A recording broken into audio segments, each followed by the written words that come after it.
Hi, I'm D-Dave, and I just watched 28 Years Later, and I rather liked it. Now, that's not a good YouTube title, so we won't be using that one. So obviously, this will be dealing with 28 Years Later, and as such, it will have spoilers for the movie. And I would just be assuming if you're watching this video that you have seen it. Otherwise, if you don't want to see the movie, you have Wikipedia. So let's just jump right into it.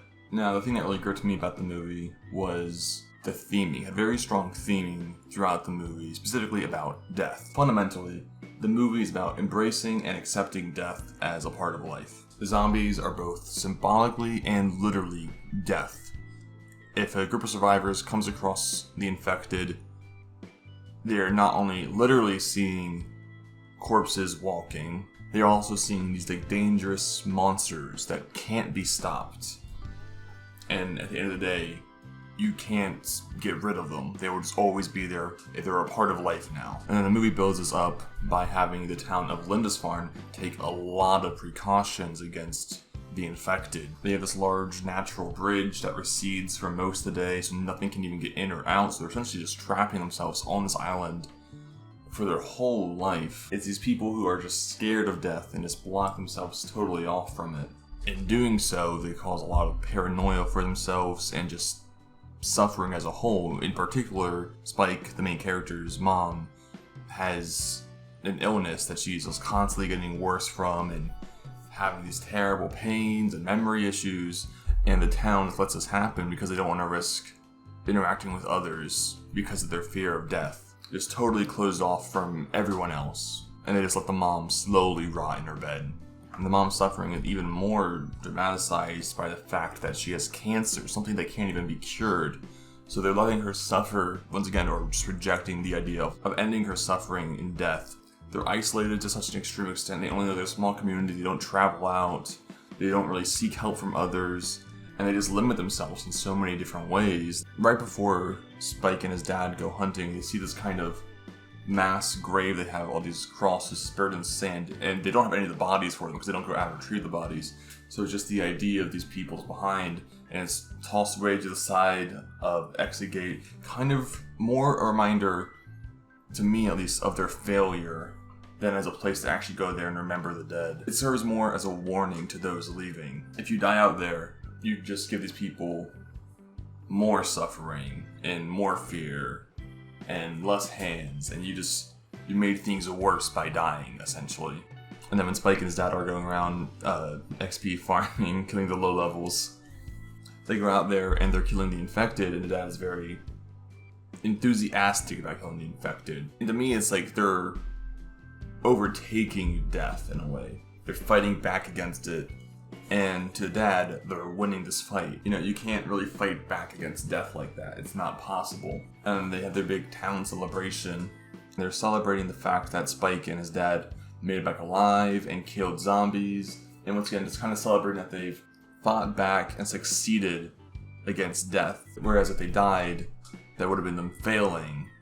And then after this, Spike gets into a fight with his dad and takes his mom out to go try and save her. Along the way, they meet Eric, who helps save them a few times, and then eventually they find the pregnant zombie. Spike and his mom help the zombie give birth, and in this way they are embracing death and living with it, and they are then rewarded with life.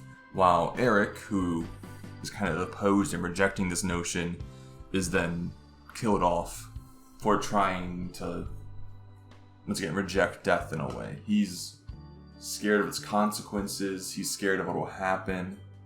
And by focusing on that fear, instead of accepting it and understanding it for what it is, he is then killed and essentially forced to live that fear. And then, of course, they go meet Dr. Kelson, who lives among the dead, embraces them, he understands them, he knows the dead, and he's doing pretty good for himself. He's very peaceful, at ease, he's not stressed like the whole town is. He's got things kind of figured out. Dr. Kelson is a really great contrast to the society of Lindisfarne, because they do the exact opposite of what Dr. Kelson does. They completely cut out the dead and barely acknowledge anyone who has died. They pay no remembrance to them, while Dr. Kelson makes this grand memorial to all those who are dead, whereas Lindisfarne celebrates Spike and his dad killing the dead. They're celebrating the act of killing and being alive. Dr. Kelson instead celebrates the act of being dead.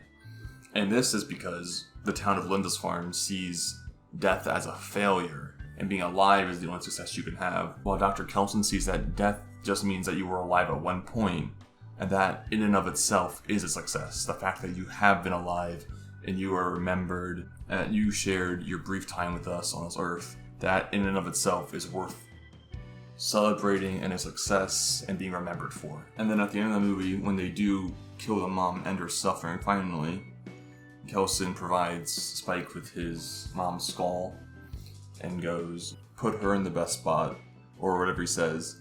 And I think that's just a really poignant way of saying, remember the dead for who they were, and just be happy you had time with them, rather than being sad you didn't get more time with them. Because you can't change death in life, you just have to accept it for what it is, remember them, keep them with you at all times, and live. And I think the movie did a really good job of making Memento Mori a very tranquil expression, when it's usually used in a more sinister context. Less as a warning of death and more that death is kind of always with us, and it's just a part of life. I think this is kind of more enforced again by the several zombies you see throughout the movie that kind of behave in human ways. You have a child zombie at the start, and then she runs off scared.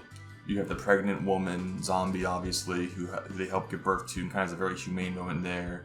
Then you have Samson at the end, who kind of picks up the dead limp body of the pregnant zombie after they kill it. It kind of seems for a moment that he's like remembering her, and I think it's also implied that they have, that's kind of maybe a relationship there between them, despite the fact that they were infected in these hulking monsters.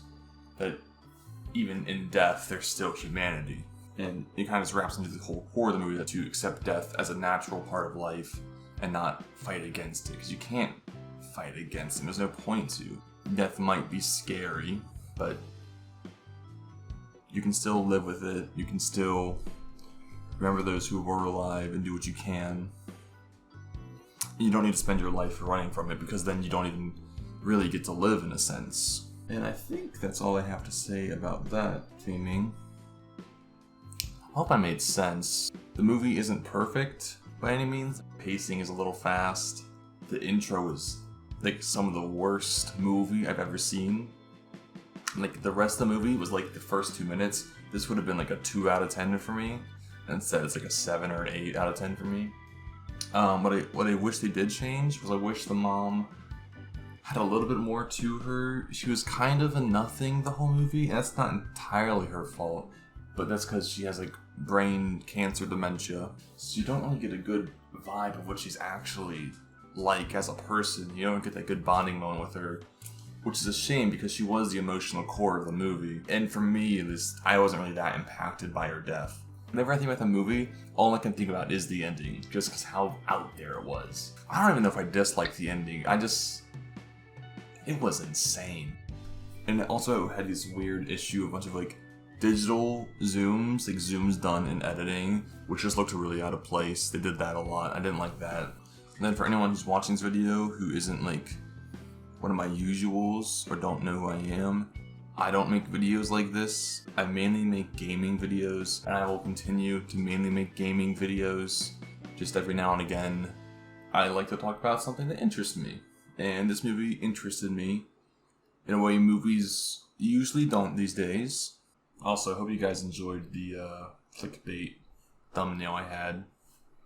I hate it. I hate doing these things. But you kind of have to on YouTube, which sucks. Bye!